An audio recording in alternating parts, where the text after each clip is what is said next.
Okay, so let me tell y'all about the time that I went to jail for a robbery. And I know when you hear robbery, you think of masks, guns, kicking it in doors, all that good stuff. Well, baby, this a whole different type of robbery. It's crazy. Okay, so the story start off, and it's my homegirl birthday. And for her birthday, I tell her that I'm going to take her to get her nails and her toes done. Just pick the place and let's do it. I'm going to pay for everything. So she decided to go to a nail salon on 98 North in Lakeland. I've never been here before. So we go, and it's me, her, and my daughter.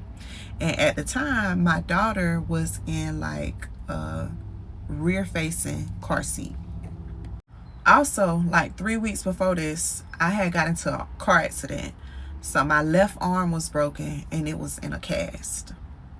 So when we go there, I'm like telling the lady, I'm going to get her nails and toes done and I'm going to just do my toes because my arm was broken.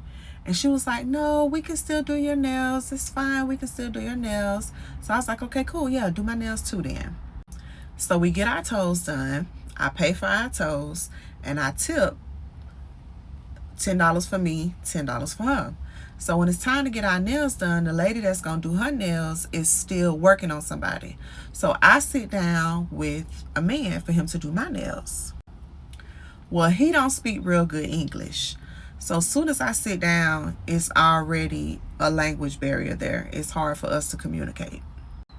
So he doing my nails, but he being like a little rough with my arm, and you know it's broken. So I'm trying to explain to him like, be a little gentler because I'm in pain. So the lady come over and I explained to her like, hey, you know, he being a little rough. Please explain to him, you know, to kind of be careful with my arm. So she explained to him, he said something back to her, and he keep doing my nails. So he doing my nails, but he not doing them right. And I keep trying to explain to him how he's doing it wrong, but like I said, there's a language barrier there, and he getting kind of frustrated, you know what I'm saying?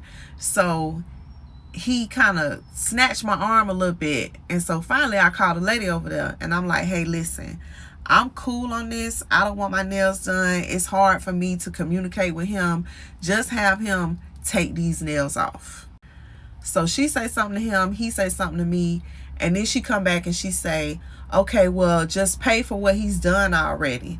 And I said, no, I don't want to pay for what he's done already because I want these taken off. So then she tell me to pay for him taking them off.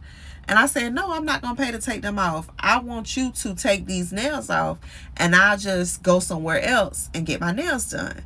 So she say something to him. He say something back to her. And so then she say, no, you pay for what we've already done. And I'm telling her, no, I'm not going to pay you for what I've already done because I don't like them. And I'm not going to pay you to take them off because I'm telling you I don't like them. I want them off. So me and her go to arguing back and forth. So then she say, get out my store. So I said, okay, cool. Call my homegirl. Let's go. Let's get the fuck up out of here. So then the man, when he see me walking towards the door, he say something to her, and then she go stand in front of the door and she say, no, you pay for what we've done already. And I'm telling her at this point, I'm so frustrated and aggravated. I'm like, fuck no, I'm not paying for shit. Take these bitches off. So then me and her start arguing back and forth. We arguing back and forth. I end up, you know, I'm young and reckless at the time. So I'm like, bitch, if you don't get out my way, da da da da da. And next thing I know, y'all, she grabbed my baby car seat.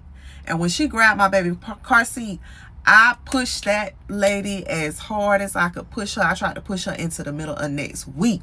You hear me? The middle of next year. So at that point, when I push her, she go to screaming, get out, get out, get out.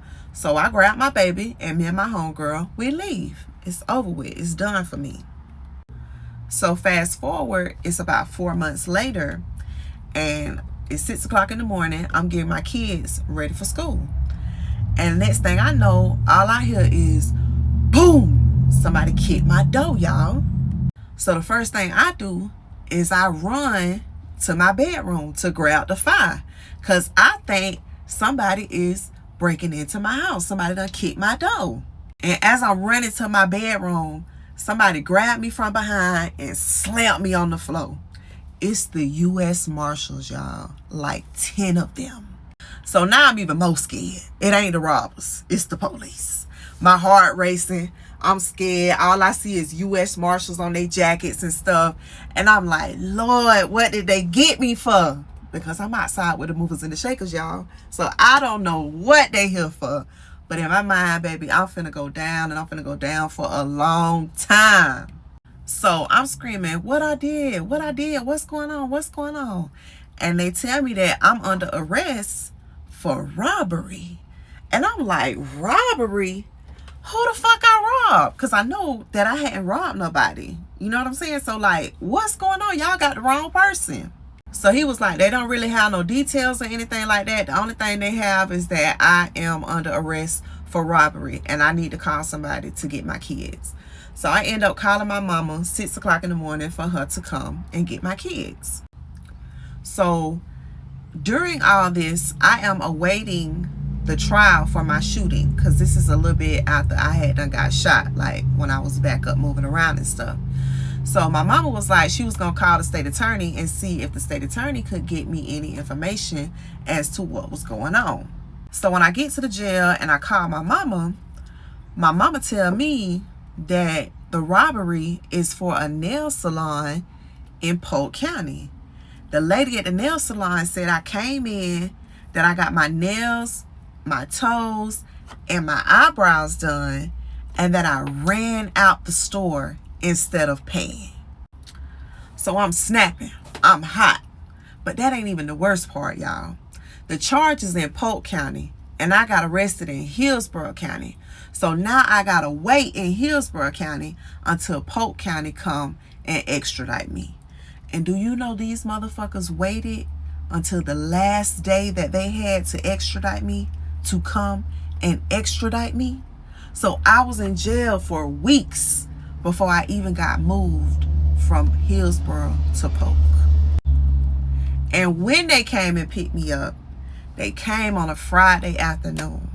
So by the time I got to Polk County and got booked in, I had missed first appearance. So I had to spend the weekend in jail in Polk County too. So when I go to first appearance on Monday, they set my bond at $20,000. So I end up paying 10% of that, and I had to pay $2,000 to get out of jail. So because I knew that I had not robbed nobody, I decided to take it to trial. But I did not have a witness because my homegirl that was there with me at the time, me and her had fell out about 2 months ago because she stole some money from me. That's another story time. So I end up going back and forth with this for like a year and a half before it got set for trial. So the day that I'm getting ready to go to trial, when I get to the courtroom, my lawyer pulled me aside and was like, the state is willing to drop it down to a disturbing the peace. So y'all, if I take it to trial and lose, I'm looking at like 7-8 years because it's a robbery charge. A disturbing the peace charge, and I have to pay a court costs and fines. So y'all, I jumped on the disturbing the peace charge like a motherfucker. And I ended up having to pay like $800 in court costs and fines. And I learned a valuable lesson. When I go places and I don't like the service, I don't complain. I don't say anything. I just take a mental note and say, okay, this is somewhere that I will never ever return. And that is how I met my nail tech. And me and her been locked in ever since.